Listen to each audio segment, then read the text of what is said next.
Welcome back! Today I will show you another 2 matches from the Empire Cup. In those matches, the airport shenanigans will play a big role. In the first one, I play as Javier against Profeta, who chose Sasha. And as Javier, I want to be sure I get my com tower, so that I will not be denied that com tower for the rest of the game. So I transport that infantry very early to get that com tower. Otherwise, it could be interrupted. And then maybe denied for the rest of the game. So I played safe, and this infantry will be used later after capping that city to interrupt this airport. Because this is a mixed base map where airports are quite contested. And it is not certain which player gets which airport. Another thing that I do in my opening is that day 3 recon. This is weak side of my opponent, and I intend to interrupt all those 3 contested properties. Profeta also builds an early recon, but that day 4 recon will be too late to make such a great effect, because this recon can already do some damage. It interrupts that cap, and then this infantry will be useful to stop that cap completely. Of course, a tank is built in response. However, I am Javier, and if I put my recon on that lab, it will survive, and I will be able to use that recon later. It will become an MVP of this match. And I transport another infantry to make sure this airport gets interrupted. Of course, this recon is hit. However, I will be unfazed by that, and I will still harass the infantry on the weak side of my opponent. Because making trades, even if slightly unfavorable for me, is good if I am making those trades on my opponent's weak side. I don't concentrate on the middle match, because those middle cities are not really contested. Mostly contested are those 3 cities. And my opponent has to divert that tank to the top to make sure this cap goes through. However, I have another ace up my sleeve, because that tank that could be used to protect this infantry is just on the tip of the range to go into that lander. And I will surprise Profeta by transporting that tank to support my infantry units at the top. All this is to ensure that this cap doesn't go through. And it is very important, because this is weak base. It is surrounded by my 3 bases. And this airport is the only thing that can make the scales more even. If I delay that airport long enough, this weak base will become extremely weak. Meanwhile, I cap my airport no problems, and I will be able to make a supportive copter that could go here, that could go here, and Profeta will be forced to make 2 anti-air to counter a single copter. However, I got too greedy. I had to transport 1 more infantry unit here, which means that my left side becomes under-supported. And here, Profeta has 3 infantry units ready to smack me, and this infantry lived at 1 HP. It was a roll. If that roll didn't come through, my airport would be in grave danger of being capped by Profeta. Now it survives. However, not for long. Profeta, of course, starts to cap that airport, and the only thing that I succeeded in my airport shenanigans is preventing that airport from getting capped, and now Profeta had to divert most of his forces to the top, which means that I get the contested cities here. Profeta got only this one. Meanwhile, I got all the 3 contested cities from my side. And this city is not really contested. I think that Profeta made a mistake trying to cap it. However, this is not a mistake. This is a very serious danger for me. If this airport gets capped, this base will be in a serious problem. This copter is already protecting most of my units, so that this city is safe from being flipped. And those tanks are just now coming back. So I can safely start capping off this city.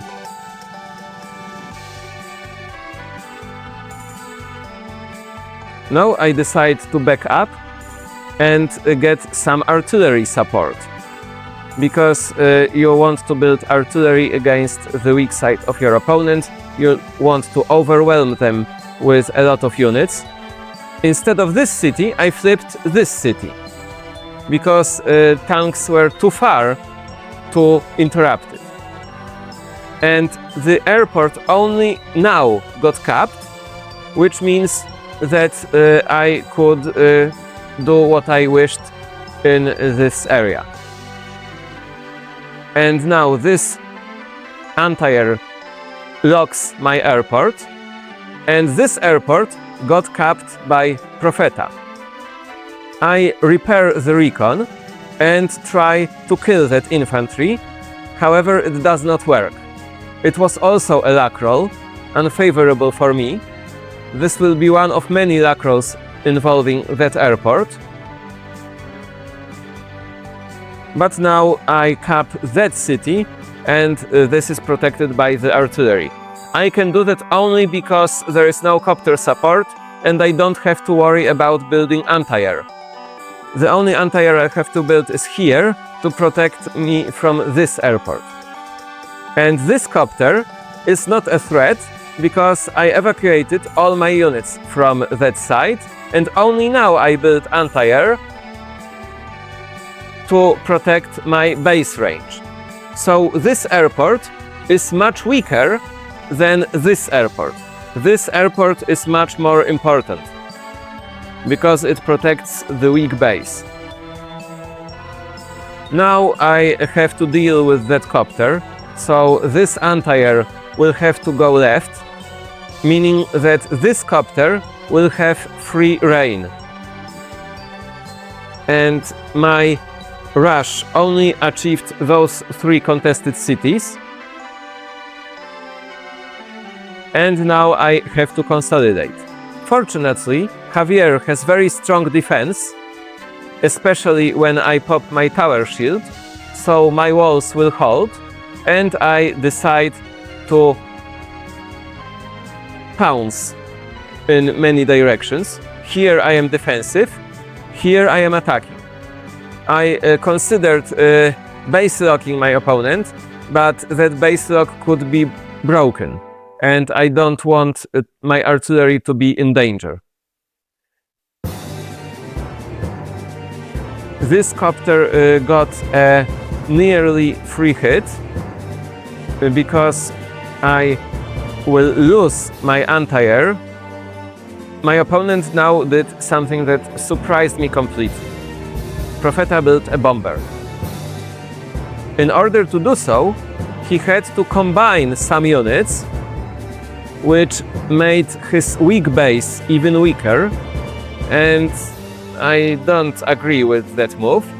However, that bomber will make this airport extremely hard to flip.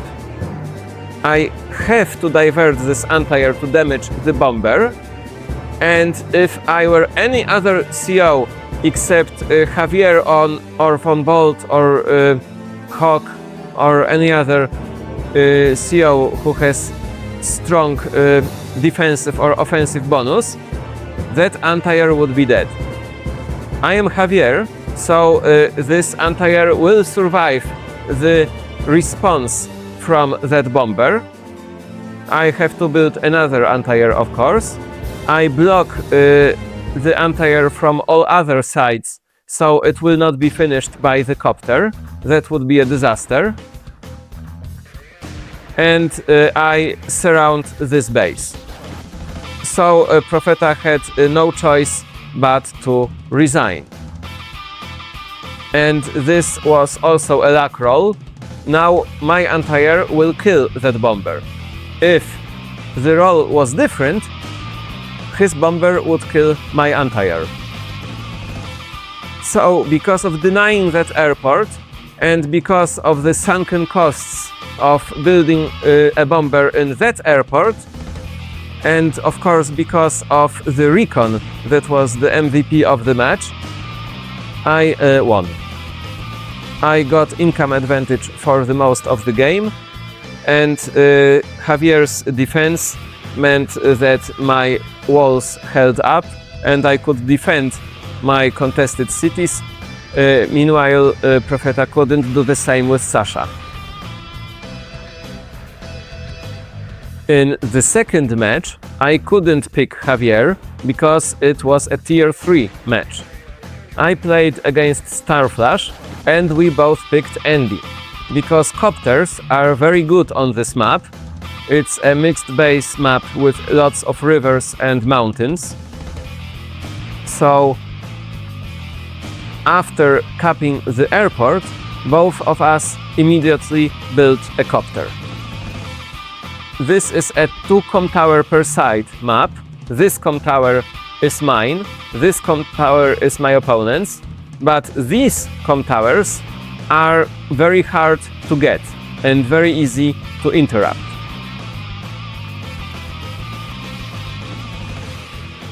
I was quite happy with my opening. I could get the cities that were a bit contested.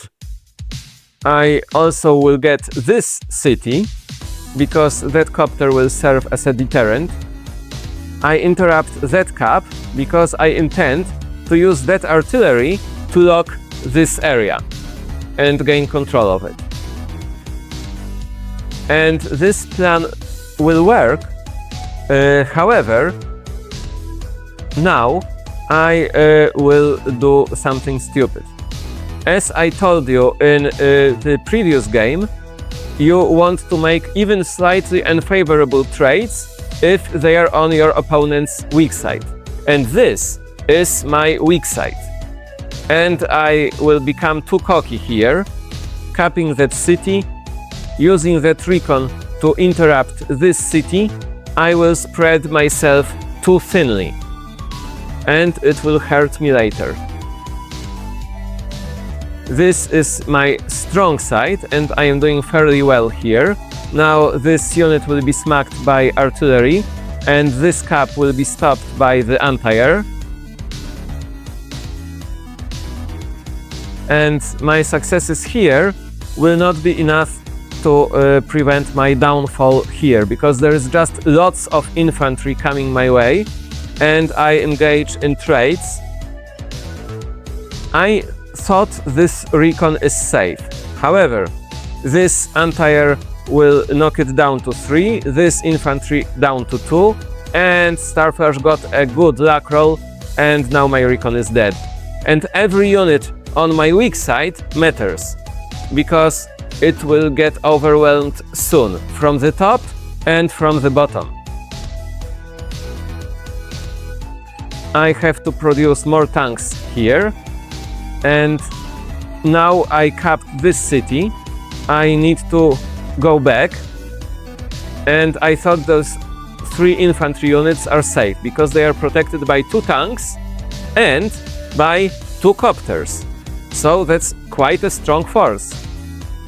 However, Starflash smelled the blood and decided to attack. And here a cap is being taken to flip my city, and those 3 infantry units will be gone.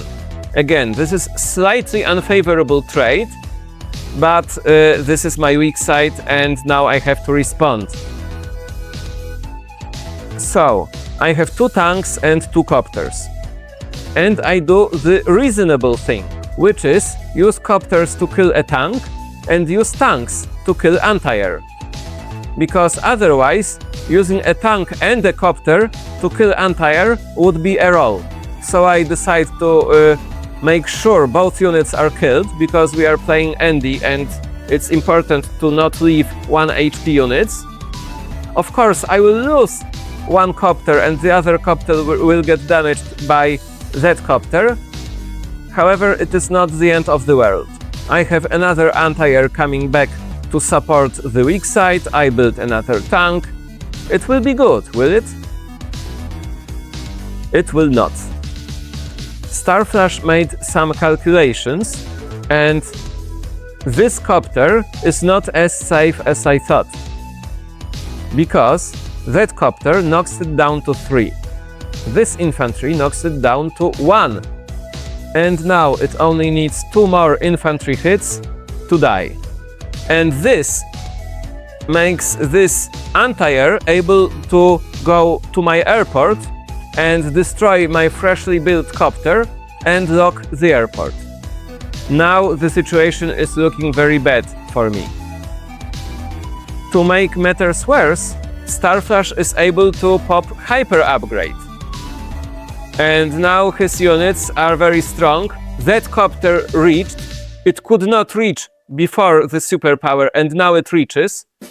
And now my weak base is extremely weak. Suddenly this 3 HP infantry becomes 8 HP, and this weak side is collapsing, and it's collapsing fast. I will get the com tower, and Starflash will get this com tower, or will he? Because I also have Super CO power ready, and this infantry can interrupt. But I will have to use 1 more unit from my weak side to interrupt, making the weak side even weaker. And this swarm of units will overwhelm me very soon. So I use hyper upgrade to heal some damage. However, it is a much weaker hyper upgrade than the one Starflash made, and I just make a last stand here. I will get the city, yes, but I will lose all that front. So investing too much on my strong side backfired, because I can't realistically take that base, and Starflash can make this base useless by surrounding it with units. Now this city is being capped, and it looks like resigned territory for me. I play for a few more turns in order to lock this base with my artillery. So I will achieve an artillery lock. Meanwhile, everything on my side will die. This medium tank is built too late, because you will see because why. So Starflash relentlessly attacks my weak side and sacks 2 copters. This will allow him to get yet another hyper upgrade. And this is the final nail to my coffin. This anti-air is nearly dead, this medium tank is blocked, and the base lock doesn't matter anymore because I can't do anything useful with my medium tank. This tank is too weak to destroy that tank, so it's totally GG. And the last thing I could try is capping the HQ, destroying that infantry, and making a swarm of units to defend the HQ Cup. However, there are too many units on Starflash's side, and I calculated every possibility. It was just not possible. That HQ Cup wouldn't come through. So I resigned. Again, in this match, getting to that airport was very important. The moral of today's video is protect your weak side airport, because it may be the only thing to keep your weak base alive. That's all for today. Thanks for watching.